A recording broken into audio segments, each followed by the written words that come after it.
क्या आपने नोटिस किया है कि धूप में वॉक करने से अचानक मूड फ्रेश हो जाता है, लेकिन वहीं पे अगर दिन क्लाउडी है तो सब कुछ डल लगने लगता है। ये कोई मैजिक नहीं है, ये है आपके सेरोटोनिन हार्मोन का असर, जिसे हैप्पी हार्मोन या मूड स्टेबलाइजर भी कहा जाता है। सेरोटोनिन आपके ब्रेन और गट दोनों में बनता है। यह हार्मोन आपकी हैप्पीनेस, मूड, स्लीप, डाइजेशन और इवन मेमोरी तक को कंट्रोल करता है। जब सेरोटोनिन बैलेंस में होता है, तो हम लोग काम और पॉजिटिव फील करते हैं। लेकिन वहीं पे अगर इसकी लेवल लो हो जाती है, तो एंजाइटी, इरिटेबिलिटी या फिर मूड स्विंग होना आम बात है। इसीलिए एक्सपर्ट्स हमेशा ये कहते हैं कि सेरोटोनिन ये हमारे नेचुरल मूड स्टेबलाइजर हमारे बॉडी का है।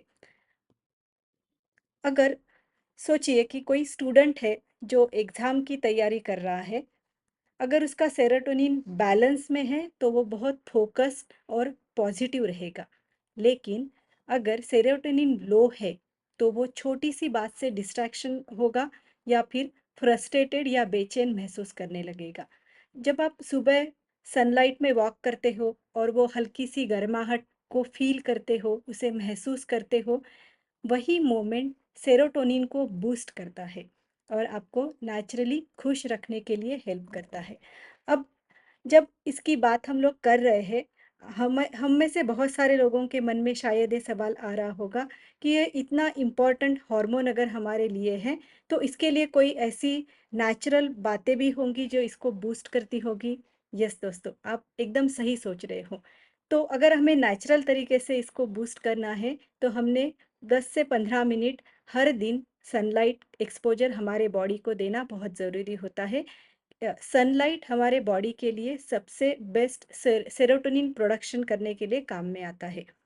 डाइट में ऐसी सिंपल फूड्स हमने इंक्लूड करने चाहिए जो जो हमारे ब्रेन को सेरोटोनिन बनाने में मदद करेगा, जैसे कि केला, दालें, मूंगफली या कद्दू के बीज या फिर ड्राई फ्रूट्स। ये सारे नेचुरल मूड बूस्टर्स है। डेली हमने थोड़ा तो भी एक्सरसाइज करना ज़रूरी है। या तो आप किसी भी टाइप का फिजिकल एक्सरसाइज कर लीजिए या फिर योगा कर लीजिए, क्योंकि रिसर्च ये कहता है कि वर्कआउट करने से सेरोटोनिन नेचुरली बढ़ता है। हमने कुछ ना कुछ हमारा ग्रैटिट्यूड जर्नलिंग करना ज़रूरी होता है। उसके साथ हमारे पॉजिटिव हॉर्मोन्स को इम्प्रूव करने में हेल्प होती है और प्रॉपर स्लीप साइकिल भी हमने मेंटेन करना ज़रूरी होता है, क्योंकि बिना नींद के सेरोटोनियम को की लेवल को मेंटेन रखना बहुत ही मुश्किल बात होती है। लैक ऑफ स्लीप हमेशा इसको डिस्टर्ब ही रखेगी। एक बात ध्यान रखिए दोस्तों, ये हमारे मूड का रिमोट कंट्रोल है।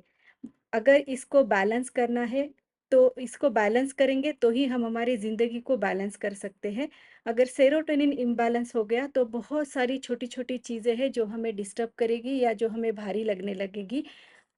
लेकिन अगर आप इसे जो ऊपर दी गई बहुत सारी चीज़ें जो मैंने बताई, अगर इसको आप फॉलो करते हो तो आप इसे नेचुरली मेंटेन कर सकते हो, नेचुरली इसको बूस्ट कर सकते हो। और ऐसा नहीं है कि ये कोई चीज़ें हमें पता नहीं है। कई बार हम जाने-अनजाने में इसको इग्नोर कर जाते हैं। आज नहीं कल वर्कआउट कर लेंगे, आज नहीं कल थोड़ा-सा धूप सेक लेंगे, ये सोच के हम इसको करते नहीं हैं। अगर इसके रेगुलर बेसिस पे हमारे रूटीन का हिस्सा हमने बनाया, तो हम नेचुरल तरीके से सेरोटोनिन को बूस्ट कर सकते हैं, उसको डेवलप सिक्रेशन के लिए हेल्प कर सकते हैं। और आपके लिए गुड न्यूज़ ये है कि अच्छी हेल्दी एक्टिव लाइफस्टाइल आपको इसको नेचुरली बैलेंस करने के लिए मदद करने वाली है, जिसके लिए हमें बहुत बड़े प्रयास करने की ज़रूरत नहीं है। छोटी-छोटी स्टेप्स भी हमें हेल्प करने वाली है। अगर आप चाहते हैं कि आप ज़्यादा दिन तक, ज़्यादा देर तक एनर्जेटिक रहे या पॉजिटिव महसूस करें, तो ये सारी चीज़ों का हमें ख़्याल रखना बहुत ज़रूरी है। और ऐसे ही कुछ हेल्थ सीक्रेट्स अगर आप जानना चाहते हैं, तो हमारे हेल्दी हैप्पी कम्युनिटी का हिस्सा बनिए, जहाँ पे आपको बहुत सारी चीज़ें, छोटी-छोटी बातें कैसे इम्प्लीमेंट करना है, वो सीखने का मौका मिलेगा। कम्युनिटी को जॉइन करने का लिंक हमने डिस्क्रिप्शन में मेंशन किया है। और दोस्तों, हम कल बात करेंगे एक और हॉर्मोन्स के बारे में जो हमारे बॉडी के लिए नेचुरल पेन किलर और इंस्टेंट हैप्पीनेस बूस्टर है। यस दोस्तों, हम कल बात करेंगे एंडोर्फिन की। सो सी यू टुमारो। स्वस्थ रहे, मस्त रहे।